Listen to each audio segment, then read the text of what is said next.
warahmatullahi wabarakatuh. Halo semuanya, perkenalkan nama saya Nur Aziza dengan nomor induk mahasiswa C23153 dari kelas Kesmas C23. Perlu kita ketahui teman-teman bahwa air sumur adalah salah satu sumber air utama bagi masyarakat, terutama di daerah pedesaan. Namun, tidak semua sumur menghasilkan air yang aman untuk dikonsumsi. Hari ini, saya akan membahas penyebab pencemaran sumur, dampaknya bagi kesehatan dan lingkungan, serta solusi apa yang bisa kita lakukan untuk mengatasinya.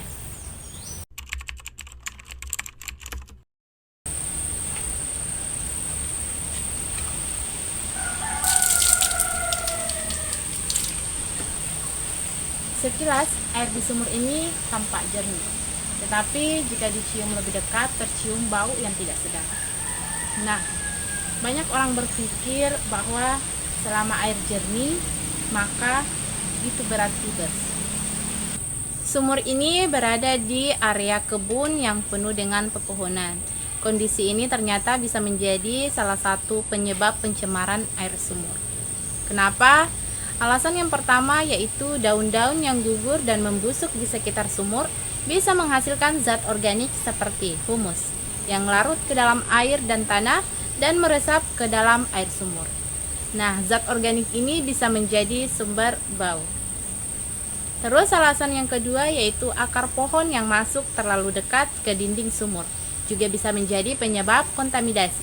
Beberapa jenis akar bahkan bisa mengeluarkan senyawa alami yang memengaruhi rasa dan bau air. Alasan yang ketiga yaitu kondisi lingkungan yang melembab dan teduh seperti ini juga. Nah, mendukung pertumbuhan bakteri yaitu bakteri yang hidup tanpa oksigen dan biasanya menghasilkan gas seperti hidrogen, sulfida, dan baunya mirip telur busuk. Terus alasan yang terakhir yaitu memungkinkan juga ada kurangnya sirkulasi air dan penutup sumur yang tidak rapat, sehingga kotoran atau zat organik dari luar bisa masuk ke dalam air sumur.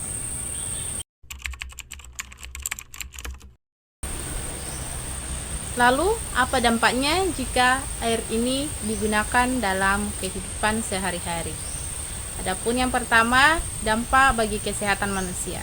Air yang mengandung zat organik atau tercemar mikroorganisme bisa menyebabkan berbagai penyakit, misalnya diare, gangguan pencernaan, infeksi kulit, hingga penyakit yang lebih serius seperti hepatitis A jika dikonsumsi dalam jangka panjang. Yang kedua, dampak bagi lingkungan. Air yang tercemar akan meresap kembali ke dalam tanah dan mencemari sumber air lainnya. Ini bisa menyebabkan kerusakan ekosistem, mikroorganisme di dalam tanah, dan bahkan bisa menyebar ke sumber air lainnya seperti sungai kecil atau irigasi warga. Yang ketiga, pencemaran air bisa menurunkan kualitas hidup masyarakat. Jika air sumur berbau dan tidak bisa digunakan, maka masyarakat harus mencari sumber air lainnya yang mungkin lebih jauh atau harus membeli air bersih yang tentunya membutuhkan biaya tambahan.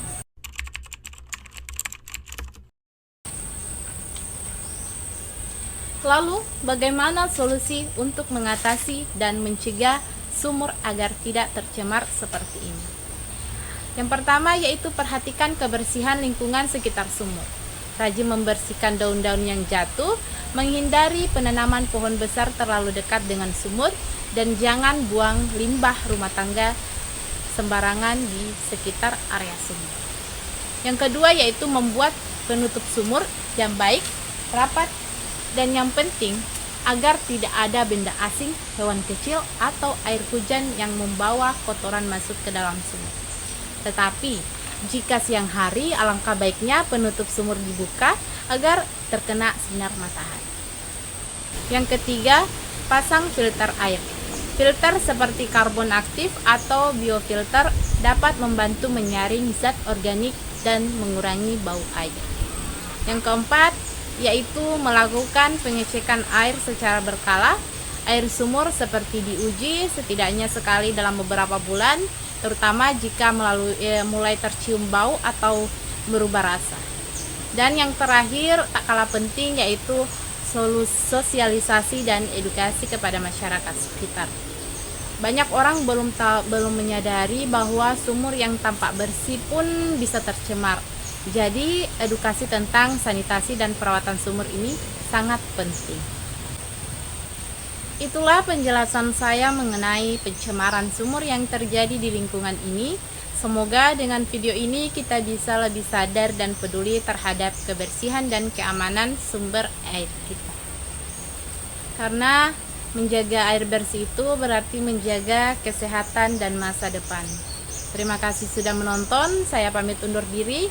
Sampai jumpa. Wassalamualaikum warahmatullahi wabarakatuh.